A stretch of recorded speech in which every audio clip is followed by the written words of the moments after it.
আসসালামু আলাইকুম। এই নির্বাচন কমিশন, যে ডক্টর ইউনূসের সময়ের যে নির্বাচন কমিশন, এই নির্বাচন কমিশন সম্পর্কে আমরা মূল্যায়ন করে ফেলছি।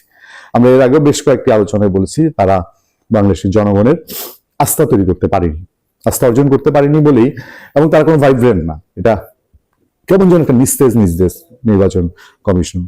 এবং এই নির্বাচনে তাদের এই মানে কি বলে নিয়ন্ত্রিত নির্বাচন, সেট আপের নির্বাচন, এই নির্বাচনে তারা পর্যবেক্ষক আনতে গিয়ে একটা বড় ধাক্কা খেয়েছে। এক পাশা দিয়ে তো দেখিয়ে দিয়েছে, একটা ঘটনাই যথেষ্ট যে ইলেকশন কমিশন এসব পর্যবেক্ষককে দিয়ে কারো একটি এজেন্ডা বাস্তবায়ন করতে চেয়েছে। যদিও পাশার 10,000 পর্যবেক্ষক নিবন্ধন স্থগিত করা হয়েছে, কিন্তু মানুষ কি আস্থা রাখতে পারছে ইলেকশন কমিশনের উপরে?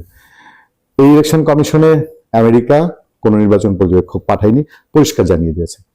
জাতিসংঘ কোনো নির্বাচন পর্যবেক্ষক পাঠাবে না, সেটাও তারা স্পষ্ট জানিয়ে দিয়েছে। এবার আমরা জানেন যে ভারতকে দাওয়াত করা নিয়ে তারা একটা বিচিত্র কাণ্ড করেছিল, এবং ভারতের সেই দাওয়াতের কাহিনী গড়িয়ে এখন আমার একটা ইন্টারেস্টিং জায়গায় গেছে। আমাদের সামনে যে তথ্যগুলো আসছে, তথ্যগুলো হচ্ছে অনেকটা এরকম যে জাতীয় সংসদ নির্বাচনে পর্যবেক্ষণের জন্য বাংলাদেশ নির্বাচন কমিশনের আনুষ্ঠানিক আমন্ত্রণ পেলেও ভারত, ফ্রান্স ও অস্ট্রেলিয়া সহ 8টি দেশ এবং দক্ষিণ এশিয়ার একটি আন্তর্জাতিক সংস্থা এখনো পর্যবেক্ষক পাঠানোর বিষয়ে কোনো সিদ্ধান্ত জানায়নি। নির্বাচনে আছে আর একদিন। সংশ্লিষ্ট কর্মকর্তাদের ভাষ্য অনুযায়ী নির্ধারিত সময় প্রায় শেষ হয়ে আসায় এসব দেশ ও সংস্থা থেকে পর্যবেক্ষক আসার সম্ভাবনাও ক্ষীণ হয়ে পড়েছে। ইসি ও পররাষ্ট্র মন্ত্রণালয়ের সূত্র জানায়, ভারত, ফ্রান্স, অস্ট্রেলিয়া এছাড়াও ব্রাজিল, মিশর, কুয়েত, মরক্কো ও রোমানিয়াকে নির্বাচন ও গণভোট পর্যবেক্ষণের আমন্ত্রণ জানানো হয়েছিল। একই সঙ্গে দক্ষিণ এশিয়ার নির্বাচন ব্যবস্থাপনা সংস্থাগুলোর জোট forum of the election management bodies of south Asia কেও আমন্ত্রণ পাঠানো হয়।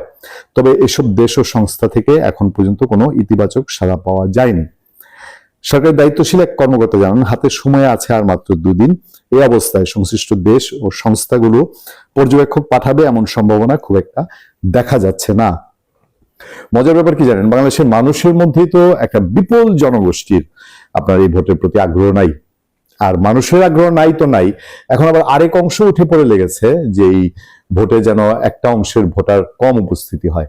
মানে ধরেন এই যে এমনি অর্ধেক জনগণের একটা ভোট হচ্ছে বাংলাদেশে, সেই অর্ধেকের মধ্যে আরো অর্ধেককে বাদ রাখার কথা। ফলে ডক্টর ইউনূসের সেই ঐতিহাসিক নির্বাচন, আনন্দ ঘন 100 বছরের ইতিহাসে সেরা নির্বাচন দেখার আগ্রহ বোধহয় বিশ্বের 8টা দেশ, তারা বুঝে ফেলেছে যে এই দেশে আসলে পরে এটা কি নির্বাচন হবে, এই নির্বাচনের তেলিসমাতি কি হবে।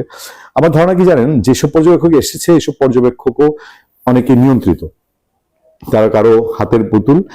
আর যদি কিছু সত্যিকার অর্থে পর্যবেক্ষক এসে থাকে, সেসব পর্যবেক্ষকের রিপোর্ট যা বের হবে, এই রিপোর্ট বোধহয় ডক্টর ইউনূসের সরকারের হজম করতে নিশ্চয়ই খুব কঠিন হবে। দেখা যাক, আর তো মাত্র কয়েক ঘন্টা, ফলাফল আসছে না আর দেশের পর্যবেক্ষক। পূর্ণিয়া।